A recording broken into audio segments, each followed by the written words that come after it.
Welcome to the deep dive. Hmm. Today, we're really getting into something I think is crucial for almost anyone. Mm. How to get your ideas across, how to actually influence people, Right. especially when, you don't have that direct authority. Right, when you can't just tell them what to do. Exactly. We've been looking at some really fascinating sources.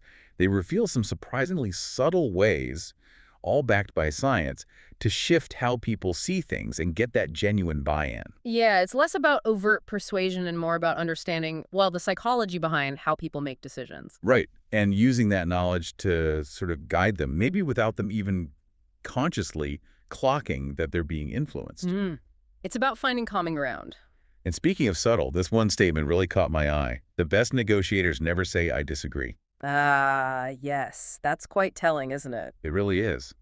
Makes you think. What do they do instead? We're definitely going to unpack that. It hints at avoiding direct conflict, looking for alignment instead of, drawing battle lines. Okay, so here's what we're going to cover in this deep dive. First up, something we're calling the Trojan horse technique. Mm-hmm. Basically, how to plant an idea so well that the other person genuinely thinks they came up with it. The goal being they champion it as their own. Then we'll look at the almost weird power of a single word.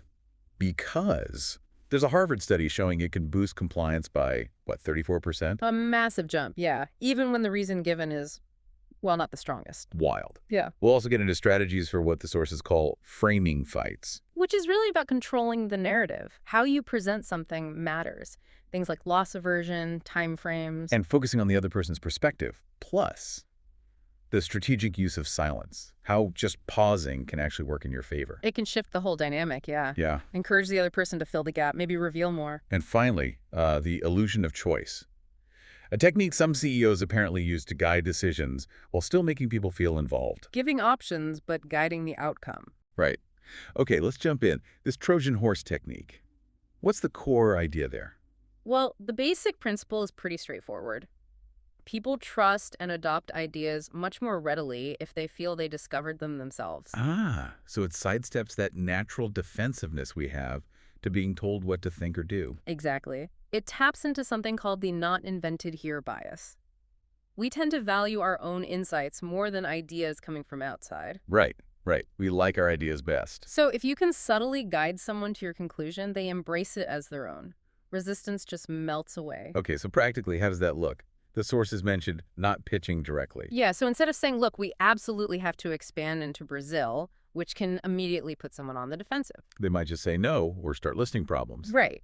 Instead, you might ask something more open-ended, something that prompts their thinking, like, what's your take on the potential upsides and, the risks if we were to look at the Brazilian market? Ah, so you're inviting their analysis. Precisely. Yeah. And then, this is the crucial bit often missed, you pause. You ask the question, and then you just wait.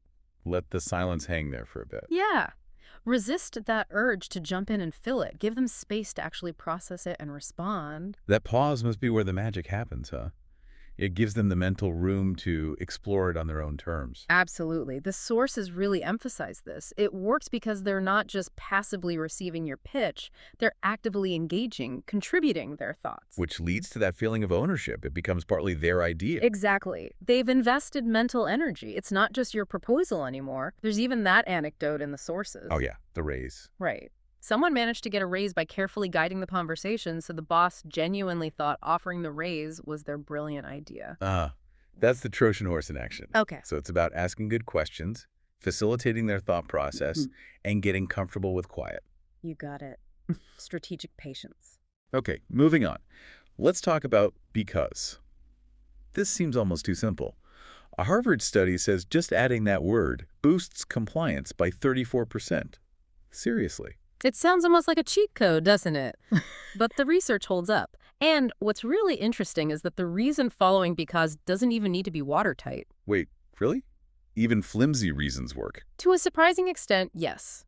There seems to be this deep psychological trigger, maybe from childhood, because always signaled an explanation was coming from parents or teachers. Like it's hardwired. Sort of. It signals reason incoming, and our brains often just accept that a reason is being provided without scrutinizing it too closely sometimes. So the examples were like, Instead of, can you review this? Say, Can you review this? I need eyes on it because it's urgent for the meeting tomorrow. That because just makes it click differently. or let's delay the launch. Because of this market nuance we just uncovered.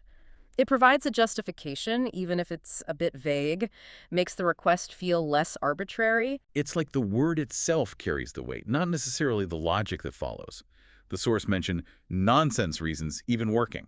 Yeah, the classic example from the original study involved asking to cut in line at a photocopier, saying, "May I use the Xerox machine because I have to make copies," worked much better than just asking, even though the reason is totally redundant. Wow. So the structure request plus because plus reason is powerful in itself. It seems to satisfy our brain's need for a why, even superficially. The sources even mentioned that shame file idea. Oh yeah, reviewing old failed requests. And thinking, okay, what if I just added a because here? It really drives home how potent that little word can be. Okay, duly noted. Be subtle architects of discovery and sprinkle in because. Got it. Now, what about when ideas clash? Framing fights. How do we shape the narrative? Framing is huge. It's all about how you present the information to guide someone's perception and ultimately their decision. It's not changing the facts, but changing the focus. Okay, so how do we do that? The sources mentioned loss aversion. Right. That's a big one. We know from behavioral economics that people feel the pain of a loss much more strongly than the pleasure of an equivalent gain. So losing $100 feels worse than finding $100 feels good. Exactly. So instead of framing your idea around what someone stands to gain, you frame it around what they might lose if they don't act. Okay, give me an example, like the software one. Yeah, instead of this new software will save us $50 a year, which focuses on gain. You'd say. If we don't implement the software, we're basically losing $50 a year to these current inefficiencies. See the shift. It creates more urgency. Fear of loss is a powerful motivator. Okay, that makes sense. Highlighting the downside of inaction. What other framing tools do we have? Timeframes are another key one. How you frame when results will happen can change perception. Saying this project will take 3 months might sound long and You daunting, might get some groans. but reframing it as we expect to see concrete results by the end of Q3 can sound more aligned with business cycles, more strategic, maybe even faster depending on when Q3 is. Aligning it with their mental calendar. And the other big one was focusing on you. Absolutely critical. Making it about them. Emphasize the direct benefits for the person you're talking to, or how it helps their priorities, their team, their goals. Not just the general company good, but what's in it for them. Exactly. So instead of a generic pitch, you say, look, implementing this will directly improve your team's key performance indicators by X. Or this should really help with that specific bottleneck your team's been wrestling with. Making it personally relevant. Like the example, this benefits your team's KPIs. Straight to the point. Right. It immediately answers their unspoken question, why should I care? So it really comes down to knowing your audience, what makes them tick, what their pressures are, and tailoring the frame. Precisely. And the source had that exercise prompt, right? Reframing this project is expensive for a CFO. Yeah. How'd you tackle that? A CFO hears expensive and probably sees red flags. Right. So expensive is a bad frame. You need to shift it. You wouldn't focus on the cost itself, but on the value or the cost of not doing it. Okay, so maybe frame it as an investment. Yes, or frame the cost against the loss incurred by not investing. Like, while the upfront investment is X, sticking with our current system is projected to cost us Y in lost efficiency over the next 2 years. Turning the expense into avoiding a future loss. Or focus on the return.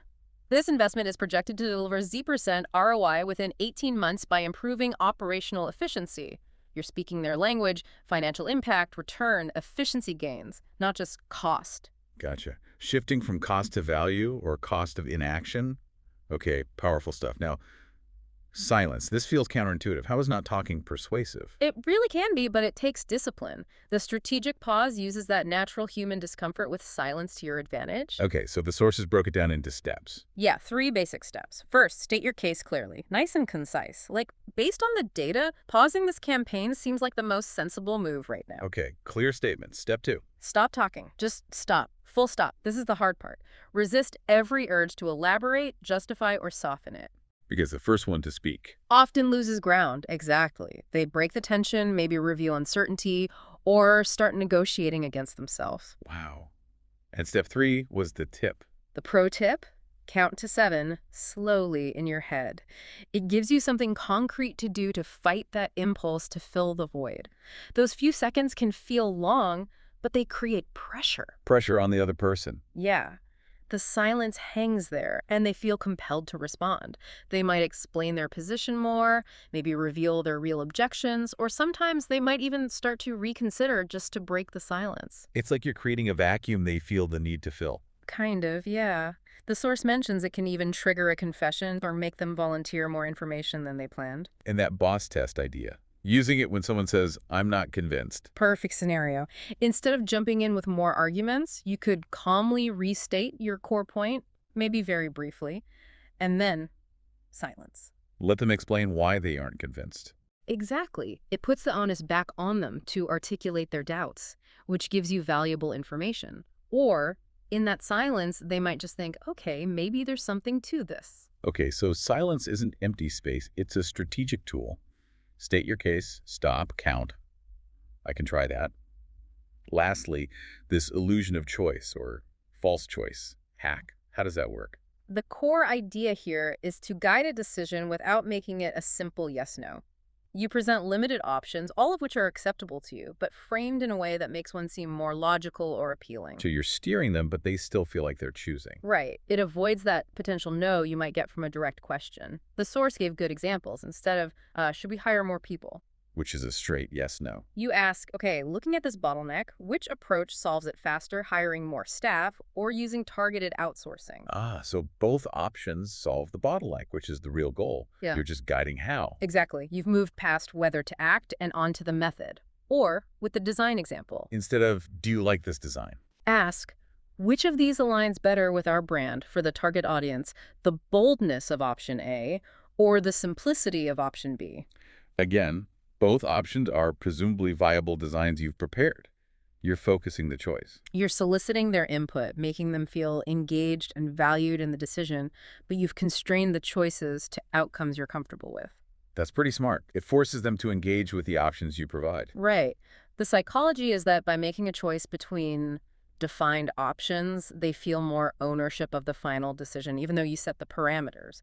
It feels collaborative, not dictated. So it's structuring the choice architecture, really. That's a good way to put it. It's less about trickery and more about smart communication design to guide towards a productive outcome while keeping everyone engaged. Definitely feels more like skilled navigation than manipulation. Yeah, when used ethically, it's about efficiency and alignment. Well, this has been incredibly useful. We've gone through the Trojan horse, the power of because, framing techniques, strategic silence, the illusion of choice.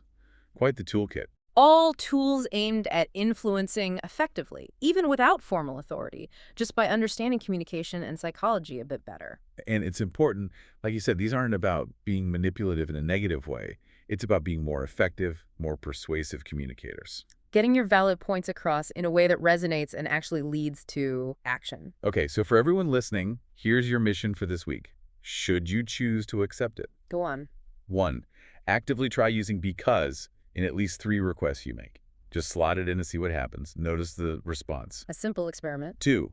Find one situation this week where you encounter an objection or disagreement and consciously try to reframe it using loss aversion. Focus on what might be lost if things stay the same or your idea isn't adopted. Practice makes perfect, or at least better. These things take a bit of trial and error to get comfortable with. For sure, observe what works, what doesn't, and adjust. And speaking of adjusting, our next deep dive is going to tackle something specific. Negotiation scripts that work on stubborn bosses. Ooh, that sounds like a popular one. Building on these principles for specific, challenging conversations. Exactly. So if you've ever hit a wall trying to persuade someone higher up, you'll definitely want to tune in for that. Looking forward to it. Until then, here's a final thought to mull over. How often are these very techniques being used on you without you even noticing? Becoming aware of them doesn't just make you more persuasive, it makes you a sharper, more discerning listener and thinker too. Something to consider. Thanks for diving deep with us.